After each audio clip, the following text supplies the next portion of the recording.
राधे राधे दोस्तों। पौराणिक कथाओं के क्रम को आगे बढ़ाते हुए प्रस्तुत है आज की कथा आपके सामने दोस्तों।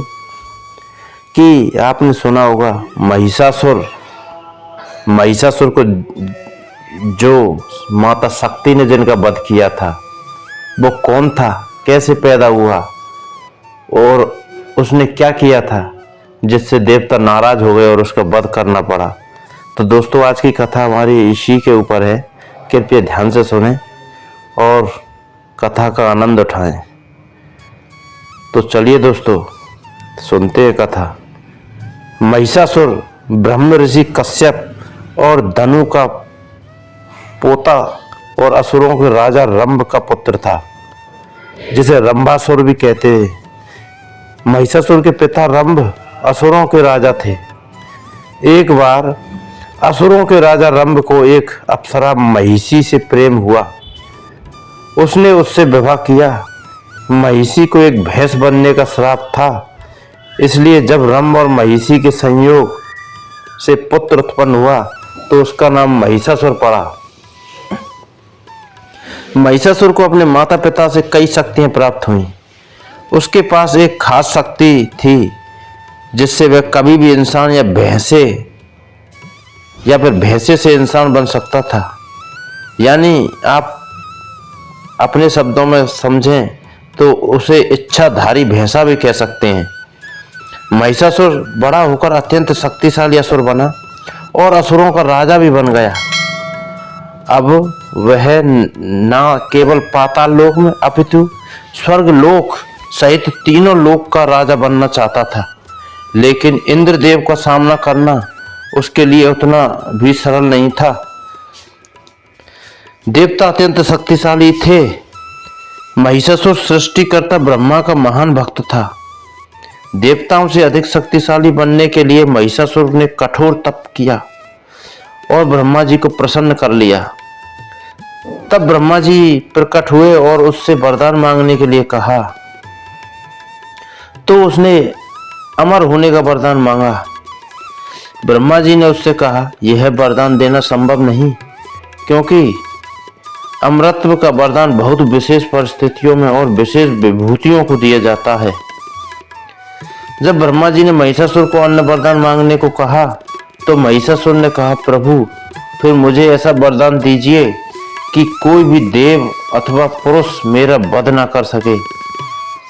उसने सोचा, स्त्री तो वैसे भी मुझ पर विजय प्राप्त नहीं कर सकती और देव और पुरुष मुझे मार नहीं सकते, तो मैं अमर हो ही जाऊंगा। महिषासुर ने ब्रह्मा जी से कई और शक्तियां भी प्राप्त की और बहुत अधिक शक्तिशाली हो गया। ब्रह्मा जी भी तथास्तु कहकर वहां से चले गए। बस अब क्या था, महिषासुर वरदान पाकर अहंकारी हो गया। अब उसने अपनी असुर सेना के साथ देवलोक अर्थात स्वर्ग पर चढ़ाई कर दी। पूरी तैयारी के साथ महिषासुर ने स्वर्ग पर आक्रमण कर दिया।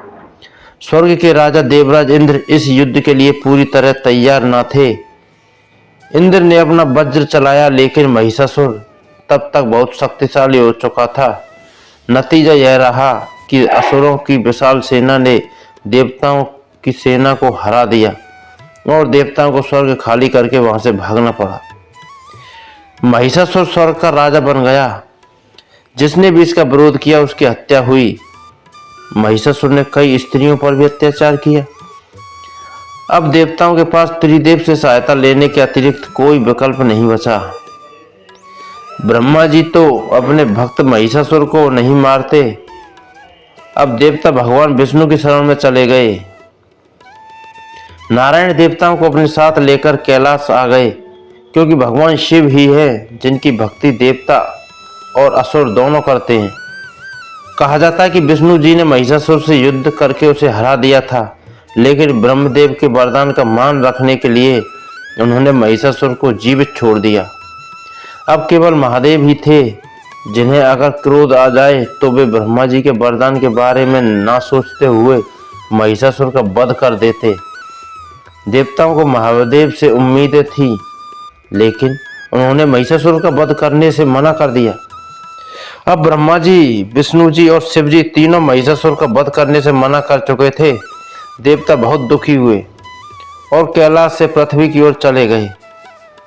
ऐसी कथा आती है, देवताओं को महिषासुर के प्रकोप से पृथ्वी पर विचरण करते देख भगवान विष्णु और भगवान शिव अत्यधिक क्रोध से भर गए।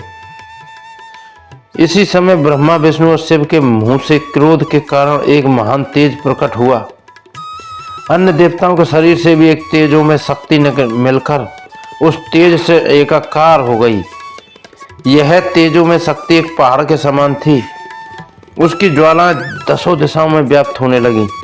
यह तेज सभी देवताओं के शरीर से प्रकट होने के कारण एक अलग ही स्वरूप लिए हुआ था।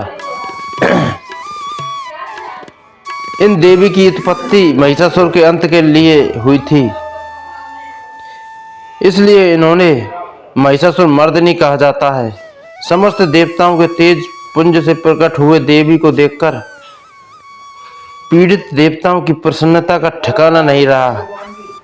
भगवान शिव ने सर्वप्रथम अपना त्रिशूल देवी को दिया। भगवान विष्णु ने भी अपना चक्र देवी को प्रदान किया। इसी प्रकार सभी देवी देवताओं ने अनेक प्रकार के अस्त्र शस्त्र देवी के हाथों में सजा दिए। इंद्र ने अपना वज्र और ऐरावत हाथी से उतारकर एक घंटा देवी को दिया। सूर्य ने अपने रोम कूपों और किरणों का तेज भरकर ढाल, तलवार और दिव्य सिंह यानी शेर की सवारी के लिए उस देवी को अर्पित कर दिया। विश्वकर्मा ने कई अभेद कवच और अस्त्र देकर महिषासुर मर्दिनी को सभी प्रकार के छोटे बड़े अस्त्रों से सुशोभित कर दिया। और महिषासुर मर्दिनी ने जाकर के महिषासुर का वध कर दिया, उसको जान से मार दिया और देवताओं ने चैन की सांस ली। एक अन्य कथा के अनुसार, जो मुझे ज्यादा ठीक लगती है, भगवान भोलेनाथ शिव ने अपनी अर्धांगिनी पार्वती जी को इस बारे में बताया। महादेव के हाथों महिषासुर का वध ब्रह्मा जी के वरदान के विरुद्ध होता, ब्रह्मा जी का अपमान होता, लेकिन महादेवी पार्वती जी के हाथों महिषासुर का वध तो वरदान का अपमान नहीं होता, वह तो स्त्री रूप है। अब गौरी माता ही इस संकट का समाधान निकाल सकती थी।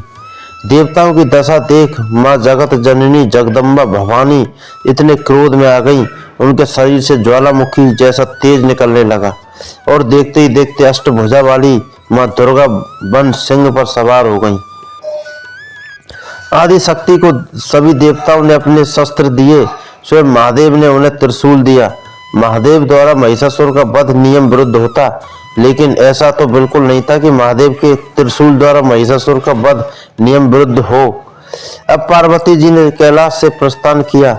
अचानक असुर वहां आ गए।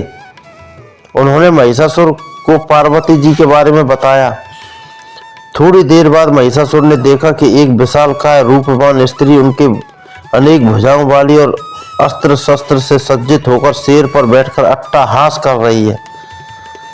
महिषासुर वहां आया और जैसे ही उसने मां पार्वती को निकट से देखा तो उनकी सुंदरता को देखकर वह काम वासना से भर गया।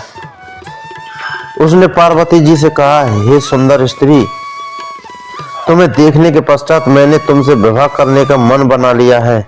मैं असुरों का राजा महिषासुर तुम्हें अपने साथ ले जाऊंगा और तुम असुरों की रानी बन जाओगी। तुम्हारे जितनी सुंदर स्त्री मैंने आज से पहले कभी नहीं देखी। महादेव को छोड़कर तुम मेरी पत्नी क्यों नहीं बन जाती? इस असभ्य असुर की बात सुनकर पार्वती जी अत्यंत क्रोधित हो गईं। माता रानी ने कहा, हे अहंकारी असुर, काम वासना से तेरी मति मारी गई है। तुमने स्त्रियों पर भी अत्याचार किया है। देवताओं से स्वर्ग लोक छिन गया और तुम्हारे अहंकार बढ़ता ही जा रहा है। अब तुम्हारा अंत निकट है। माता की बात सुनकर महिषासुर हंसार बोला कि मुझे वरदान प्राप्त है, कोई पुरुष मेरा वध नहीं कर सकता। एक स्त्री में इतना बल नहीं कि मेरा वध कर सके। मैं अमर हूं। यह कहकर महिषासुर माता पार्वती के पास आ गया। माता रानी ने प्रचंड दुर्गा रूप धारण कर महिषासुर की सेना पर आक्रमण कर दिया। महिषासुर की सेना का सेनापति आगे बढ़कर देवी के साथ युद्ध करने लगा। उदग्र नामक महादैत्य भी 60,000 राक्षसों को लेकर इस युद्ध में कूद पड़ा। महानु नामक दैत्य 1 करोड़ सैनिकों के साथ, असिलोमा दैत्य 5 करोड़ और वास्कल नामक राक्षस 60 लाख सैनिकों के साथ युद्ध में कूद पड़े। सारे देवता इस महायुद्ध को बड़े कौतूहल से देख रहे थे। दानवों के सभी अचूक अस्त्र शस्त्र देवी के सामने बौने साबित हो रहे थे, लेकिन देवी भगवती अपने शस्त्रों से राक्षसों की सेना को बींधने बनाने लगी। 9 दिन तक माता पार्वती, जो दुर्गा बन चुकी थी, उन्होंने असुर सेना का विनाश किया और 10वें दिन महिषासुर से युद्ध किया। और जब महिषासुर हार के डर से भैंसा बनकर माता को छलने की कोशिश करने लगा, तो माता रानी के शेर ने उस पर प्रहार किया। आखिरकार दुर्गा माता ने अपने त्रिशूल से महिषासुर का वध कर दिया। इस युद्ध में महिषासुर का वध तो हो ही गया, साथ में अनेक अन्य दैत्य भी मारे गए। इन सभी ने तीनों लोकों में आतंक फैला रखा था। सभी देवी देवताओं ने प्रसन्न होकर आकाश से फूलों की वर्षा की और इसी दिन को हम विजयदशमी के रूप में भी मनाते हैं। यह बुराई पर अच्छाई की जीत है और इसी दिन भगवान श्री राम ने रावण का वध भी किया था। तो दोस्तों, आपको कथा कैसी लगी कमेंट बॉक्स में बताएं। कथा पसंद आई हो तो लाइक शेयर सब्सक्राइब करना नहीं भूलें। जय जय श्री राधे।